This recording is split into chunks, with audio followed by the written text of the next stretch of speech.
Hello friends, I am C Rishabh Sabu. आज हम बात करेंगे पीएसडीटी यानी कि पंजाब स्टेट डेवलपमेंट टैक्स के बारे में। आप लोग देख रहे हैं कि आजकल बहुत से नोटिसेस आ रहे हैं पंजाब स्टेट डेवलपमेंट टैक्स के, particularly GST registered tax payers को।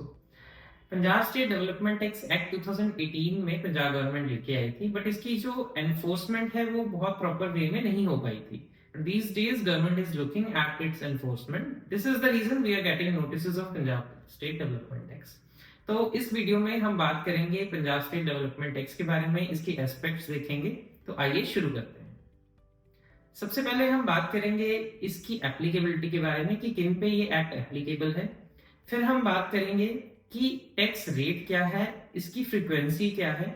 फिर हम कुछ फ्रीक्वेंटली आस्क्ड क्वेश्चंस देखेंगे, कुछ जो जनरल क्वेरीज हैं उनके आंसर देने की कोशिश करेंगे। एंड लास्ट में मैं आपको बताऊंगा जो वेबसाइट्स हैं जिनके थ्रू आप इसकी कंप्लायंस कर सकते हैं। तो सबसे पहले बात करते हैं एप्लीकेबिलिटी के बारे में।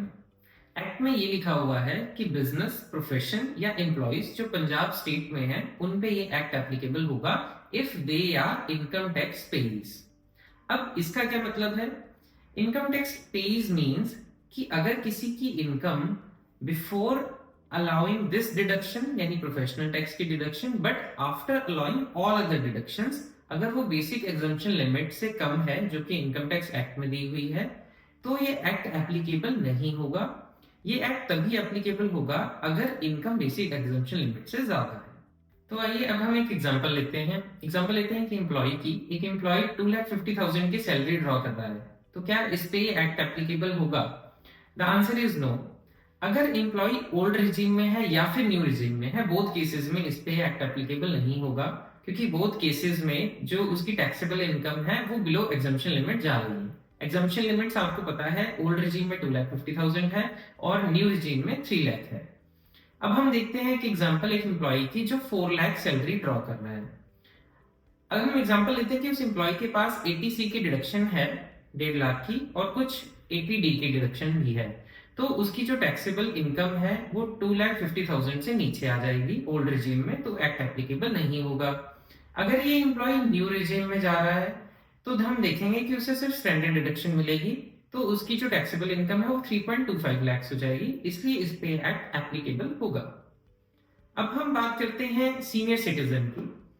एक सीनियर सिटीजन पे क्या ये एक्ट एप्लीकेबल होगा? The answer is yes, act में लिखा हुआ है, बट जो exemption limits income tax act में दी हुई है वो एप्लीकेबल रहेंगी। तो अगर सीनियर सिटीजन 60 to 80 की एज में है तो 3 लाख की एग्जम्पशन लिमिट, और अगर सीनियर सिटीजन 80 अबव है तो 5 लाख की एग्जम्पशन लिमिट, उनको हमें ध्यान में रखना होगा। आइए अब हम बात करते हैं रेट ऑफ टैक्स के बारे में। रेट ऑफ टैक्स बहुत सिंपल है। For the employees 200 rupees per month है, and for business and profession 2,400 annually है।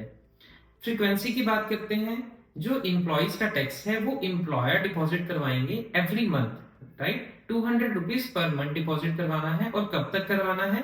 नेक्स्ट मंथ की लास्ट डेट तक करवाना है। फॉर एग्जांपल अप्रैल का अगर टैक्स डिपॉजिट करवाना है तो 31 मई तक करवाना है, एंड सो ऑन। अब जो बिजनेस एंड प्रोफेशन है उन्होंने कब करवाना है? उन्होंने एनुअली कराना है 2,400 रुपीज, और ईयर एंड के बाद 30 अप्रैल तक करवाना है। आइए अब हम बात करते हैं कुछ जनरल क्वेरीज के बारे में जो हमारे पास आई हैं, तो उनका आंसर करने की कोशिश करते हैं। तो जो फर्स्ट क्वेरी है वो बहुत इंपॉर्टेंट क्वेरी है कि अगर कोई एम्प्लॉय है वो मोर देन 1 एम्प्लॉयर के पास जॉब कर रहा है तो उस केस में क्या होगा?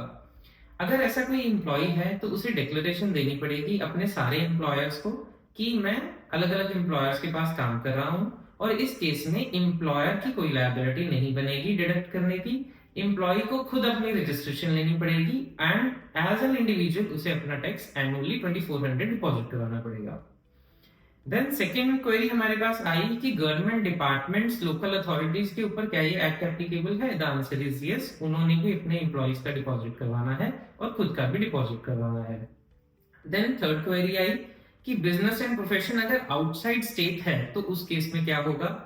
अगर business and profession outside state है उन पे जनरली एप्लीकेबल नहीं है, बट अगर उनका कोई ऑफिस या कोई सेटअप पंजाब में है तो उस ऑफिस से रिलेटेड उनको ये एक्ट एप्लीकेबल करना पड़ेगा।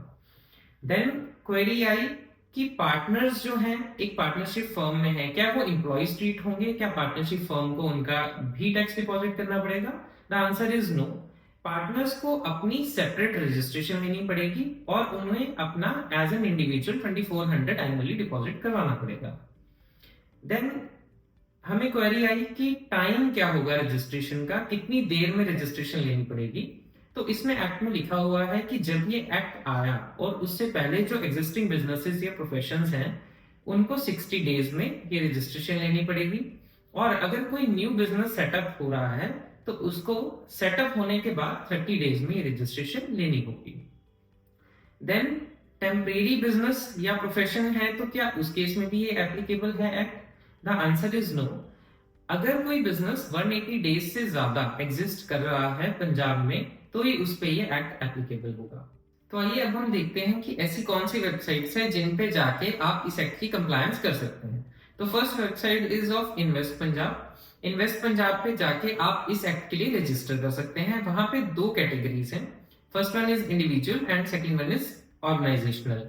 अगर आप इंडिविजुअल है तो इंडिविजुअल कैटेगरी में रजिस्टर करेंगे, चाहे आपने एम्प्लॉयज के लिए पे करना है चाहे आपने खुद के लिए पे करना है।